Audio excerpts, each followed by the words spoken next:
Penyebab kematian Nabi Musa dan kebangkitannya. Kematian Nabi Musa sepertinya aneh atau tidak alami.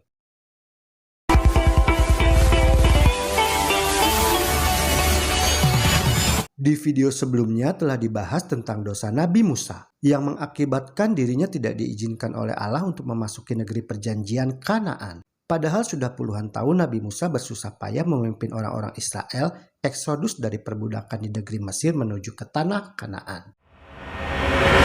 Nabi Musa yang malang sudah melalui banyak hal dalam kehidupannya, terutama ketika beliau memimpin eksodus orang-orang Israel. Meskipun Nabi Musa telah melakukan banyak hal bagi Allah dan bangsa Israel, tetapi akhirnya beliau tidak dapat menikmati janji yang telah dibuat oleh Allah kepada Abraham berabad-abad sebelumnya.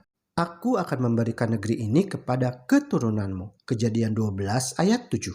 Menjelang kematiannya, Nabi Musa naik ke atas gunung Nebo. Ulangan 34 ayat 1. Kemudian naiklah Musa dari dataran Moab ke atas gunung Nebo, yakni ke atas puncak Pisga yang di tentangan Yeriko. Dalam kesendirian di atas puncak gunung yang sunyi sepi itu, Musa merenungi atau merefleksi diri tentang perjalanan hidup yang sudah dilaluinya. Sebuah tulisan menuliskan seperti ini. Di dalam kesunyian itu, ia telah mengulangi kembali kehidupannya yang penuh dengan ujian dan kesukaran-kesukaran semenjak ia meninggalkan kehormatan istana dan kerajaan Mesir untuk menggabungkan hidupnya dengan umat pilihan Allah.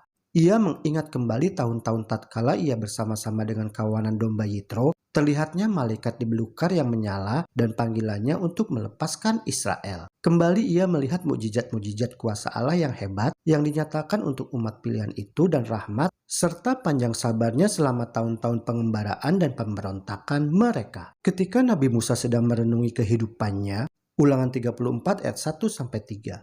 Lalu Tuhan memperlihatkan kepadanya seluruh negeri itu, daerah Gilead sampai ke kota Dan, seluruh Naftali, tanah Efraim dan Manase, seluruh tanah Yehuda sampai laut sebelah barat, tanah Negeb dan lembah Yordan, lembah Yeriko, kota pohon korma itu sampai Zoar. Ulangan 34 ayat 4. Dan berfirmanlah Tuhan kepadanya, inilah negeri yang kujanjikan dengan sumpah kepada Abraham, Ishak dan Yakub. Demikian, kepada keturunanmu lah akan kuberikan negeri itu. Aku mengizinkan engkau melihatnya dengan matamu sendiri, tetapi engkau tidak akan menyeberang ke sana. Bunyi ayat selanjutnya tersebut menuliskan bahwa Tuhan mengizinkan Nabi Musa untuk melihat negeri perjanjian dengan matanya sendiri. Tetapi Tuhan tidak mengizinkan Nabi Musa untuk menyeberang ke sana. Dan bila kita perhatikan lokasi antara puncak gunung Pisga tempat Nabi Musa saat itu berdiri dengan lokasi seluruh wilayah tanah Kanaan berada, jaraknya sangat jauh. Dan secara logika, sesungguhnya tidak mungkin bagi Nabi Musa bila berdiri di tempatnya saat itu, dengan penglihatan yang normal sekalipun, Nabi Musa dapat melihat semua wilayah yang ditunjukkan oleh Allah kepadanya, yaitu wilayah mulai dari Moab, ke Dan, ke Naftali, dan seterusnya, seperti yang dituliskan dalam bunyi ayat sebelumnya.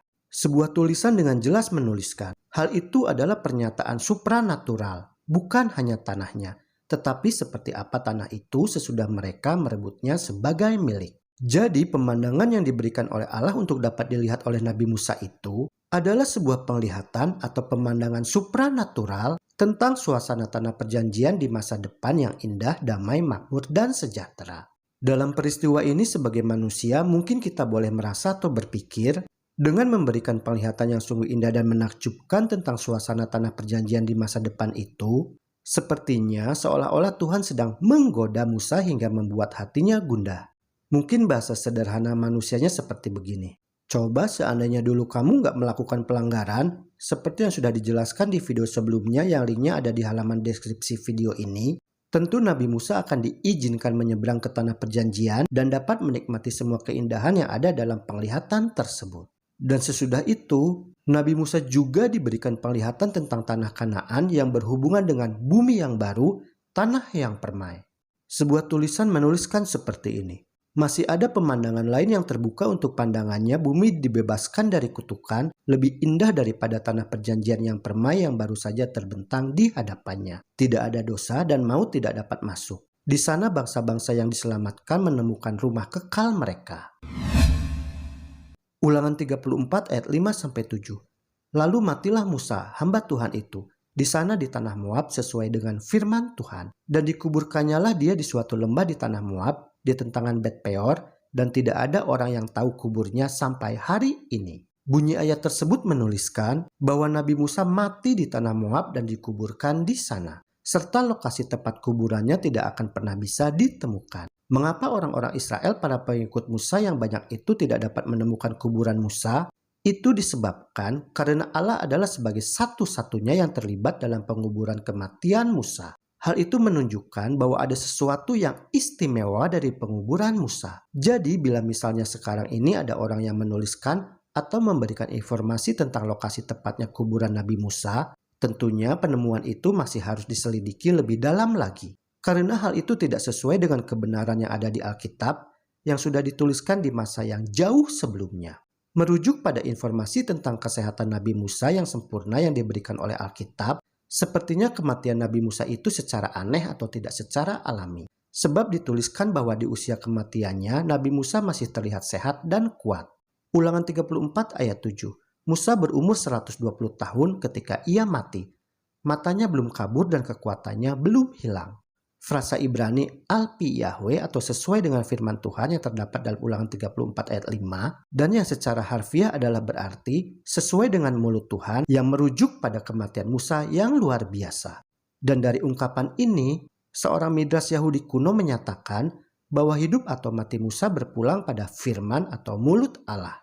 Karena kitab suci menuliskan bahwa nafas Allah itulah yang memberikan kehidupan, seperti tertulis dalam Kejadian 2 ayat 7. Sehingga dia menghubungkan adanya penciptaan kembali secara ajaib bagi Musa.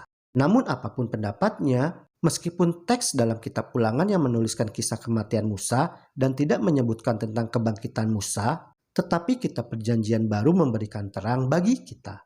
Melalui teks di kitab Perjanjian Baru pada akhirnya kita dapat mengetahui bahwa Nabi Musa sekalipun tidak bisa masuk ke tanah perjanjian duniawi dan itu bukanlah sebuah penghukuman, kemudian negeri perjanjian Kanaan duniawi itu juga masih menjadi tempat peperangan, penaklukan, dan penderitaan. Gantinya, Nabi Musa malah masuk ke tanah perjanjian surgawi yaitu Yerusalem surgawi.